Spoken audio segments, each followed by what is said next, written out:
Welcome back to the garage at Wingnut Manor. We are getting the Jag ready for its jump off the cliff in Alaska. Now, we just rolled it in, well, pushed it in, got it racked, and we about 2.5 weeks before we have to leave for Alaska, and we have yet to look really underneath the car. So we just got the wheels off. We're going to take a look right now with you on what we have in store in the next 2 weeks. So come on, Matt, let's take a look. This should be really entertaining. All right. Now, okay. So we've got some sort of growth here. This thing is pretty nasty. I mean, obviously clearing away the weeds is going to be easy, but oh, wow. So this is the old boot for the power steering rack, which looks, I would say that's what the British call perished. And this is interesting. So here's the power steering line, which is really broken, but it looks like they didn't have the right hose and they just bent it. It's actually hanging below the exhaust, so that's might have to be tended to. We got the usual rust and grossness. Now this was the British Leyland Jaguar, which means these were made when they were having strikes and people were only working half days and having pints at lunch. So these are some of the worst Jags you can get. Pretty rusty, but not really bad. You know, the usual nonsense of a car that's been sitting for a decade. All the exhaust is there. We got, all right, what is this? We got a line. Just, I hope that's not the rear brake line. That's the fuel line there. So, all right, well, that's disconcerting. Let's walk in the back. We got the dual exhaust, and we've got the amazing Jaguar IRS rear suspension, which if you watch the video with the D-type in it, on the other garage videos, you'll recognize this rear end. It's the same as they're using in the D-type replica. They're just a little dirtier and nastier, but great rear ends. There are dual shocks on them, and inboard brakes, which should be fun to get those cleaned up. But it's bad, but it's not horrible.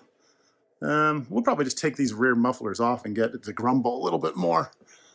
Let's see, up in here, you know, you got a little bit of nasty in there. Wow, those look like brand new rear brake pads. That must have been the last thing that they did to this car before it was put away and put on those brake pads. But I think what we'll do is we'll get, oh, this is interesting. So we've got the rear exhaust, which of course is in stock, and they've got like a spring here, and what looks to be just some angle iron just strapped to the back of the car. Yeah, here's one. This one's not even hanging, but they just put on this stuff here to hang the rear exhaust, which is, you know, that's kind of clever, I guess. All right, now here's more lines, and I'm hoping the other side is maybe a return line, but maybe this is the brake line.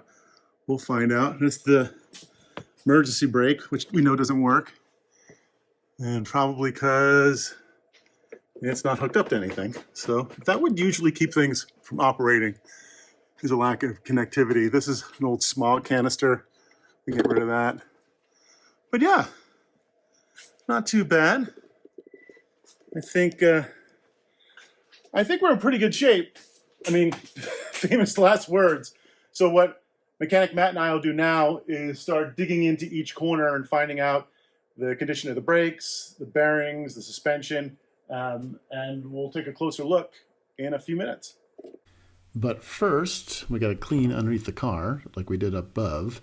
And Matt here is going to get all the spider webs and rat's nests and everything else out of it, all the black widow spiders. Now, I really wanted to help, but I had to hold the camera. Somebody's got to hold the camera. So we found a few more things as we cleared away the rubble and the crazy plants growing in it. And one of them was this, which is the power steering rack. And you can see that the mounts have completely perished, and it slides back and forth. Now, this was never a great design to begin with. You shouldn't have the bushings going side to side like this, and they frequently fail on Jags of this era. So The nice thing is we didn't have to really clean out the old bushings. They are gone. And we went on the internet and found some new ones. And bam, they were in, fixed that. We also had a broken brake line, fixed that. And now we were ready to roll it.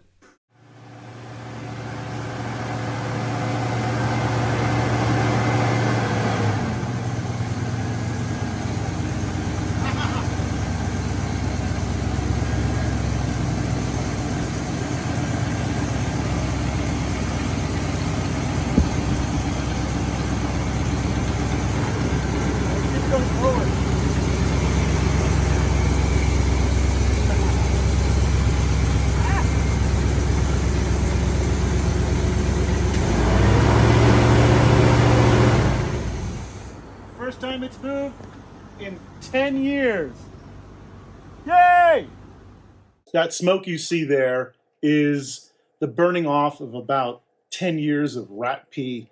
So that'll go on for a little bit. You can imagine the smell was tremendous. But you know what else is tremendous? Taking the car for its first drives, which we eventually did, and led us here, underneath the car. You might know something about cars. You might know something about transmissions. You might know something about one not being where I'm standing right now. This is where we just took out the turbo hydromatic from this car because Matt took it for a spin and it, well, started slipping, which can be expected for a car with, you know, sitting for 10 years or 12 years, the seals dry up. It just wasn't going to go. It started slipping. There's no way we have time to fix it because now, right now, as of right this second, we have about 5 days before we have to go. So we pulled the transmission. That's over here. Here's the venerable TH350. These things were in everything back in the day. They're a 3-speed transmission. They're one of the reasons cars back in the day got horrible gas mileage. There's no overdrive. There's no lockup torque converter. It's just really rudimentary. A lot of these have been turned into drag transmissions to this day, so they're actually getting hard to find in a kind of a nice condition. Now, we didn't want to go to a junkyard and get one because who knows what that transmission's like.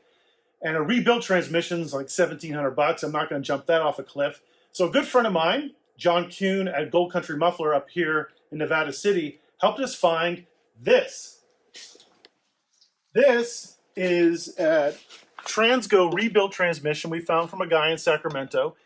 He built it for one of his hot rods. He did an LS swap. He didn't need it anymore. So it was a rebuilt transmission. It's got about 5,000 miles on it. Should have another 3,000 miles in it. I'm certainly hopeful.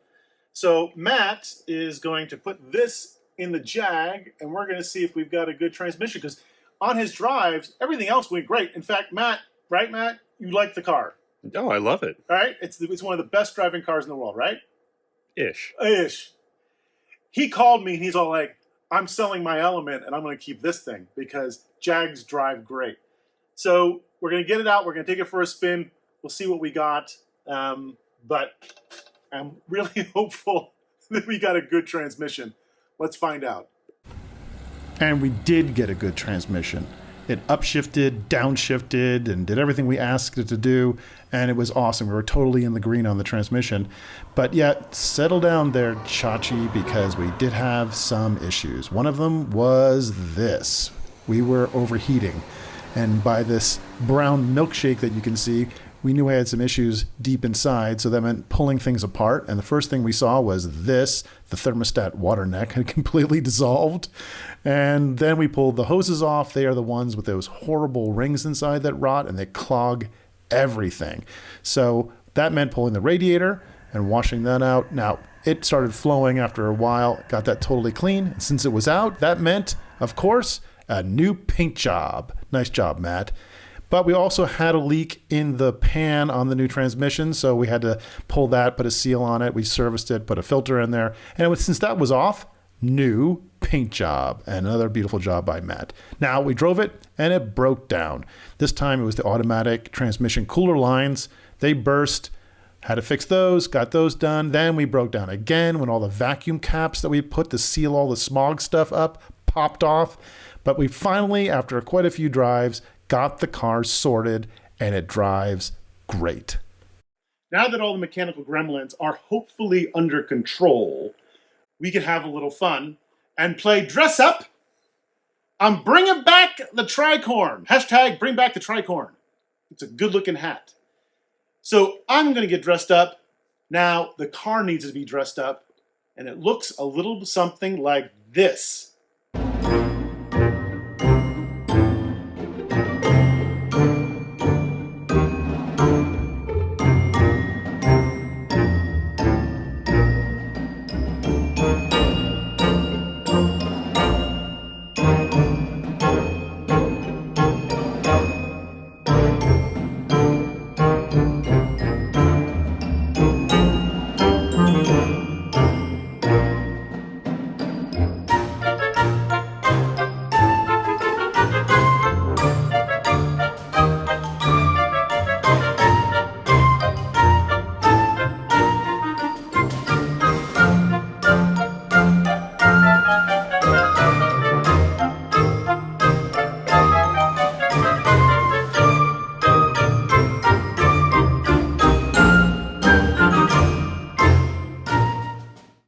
Now, the hardest part of this whole paint job was getting all the stripes proportionally correct and from the top and figuring out the angles, but we got it. So now I can say we can paint a flag on any car for $99.95. So, ladies and gentlemen, I give to you the Union Jag. There she is in all her glory. Let's take a walk around and take a good look at her and what she looks like. And while you're taking a look at her, I'm going to read you a quick list of what it takes to get a Ranwin parked car operational. Here we go. Water pump, water neck, hoses, coolant, fuel pump, fuel sender, carb kit, fuel filters, power steering hose, power steering bushings, power steering fluid, a transmission service kit, many quarts of transmission fluid, brake lines, brake switch, a brake fluid, 5 used tires, a whole oil change, an alternator, V-belts, and a mess of vacuum caps. Now, any show or person that tells you that you can get a car like this just up and running for a couple of dollars an hour is full of crap. I want to make it quite clear it takes a lot of hard work and a lot of time to get a car like this back to life. But man, look at this baby. It was totally worth it. Matt and I are just thrilled with the way it looks, and we're now excited to get our journey started. So there she is, in all her glory. And a lot of people have made comments in the previous video on how we can jump something so beautiful off a cliff. Well, it's hard for me. I'm a car guy. I think any car guy would be really reticent to destroy an operational car. But the way I look at it is that this car was destined for the junkyard. It sat in the older folks' front lawn forever. The neighbors wanted it gone. And I think it probably would have been, taken care of by the younger generation, and they would have shuffled it off to get it out of their grandparents' front yard, and it would have been a junkyard. So instead of in a junkyard, this amazing car is going to get one more shot at life. We're going to give it the glory it deserves, one more long road trip, and then off a cliff in Alaska. And really, I think the guys who built this back in England back in '74 would approve. That would be a great way for this old car to see its end. Now, am I going to be attached to it? I already am. As soon as we painted it, Matt and I were like, oh, what have we done? We've grown very attached to this car, and we probably will over 5 days of driving north. I'm going to have a hard time. I'm going to get emotional about it, I'm sure. But we'll see when we get there. Who knows what's going to happen? There's 5 days to come. There's a lot of miles to cover. This good old girl hopefully will get us there. So the next time I'll see you, hopefully, in another video about the car, we'll be at the start in Reno. And then we'll be driving over the border into Canada, and then up to Alaska, and then off the cliff. So you can follow along on Instagram at DriveAGoGo. I'll put the link in the description. And also we have a group on Facebook that you're welcome to join. You can follow along all the cars. There'll be the Jag here. We got a Ford F-150, which is pretty awesome. It'll be dressed up all Evel Knievel style. And we've got a Dodge Charger that's going along. So the three of us are what's going to go make the trip. So like and subscribe. Check us out on social media. and hopefully I'll see you at the edge of a cliff.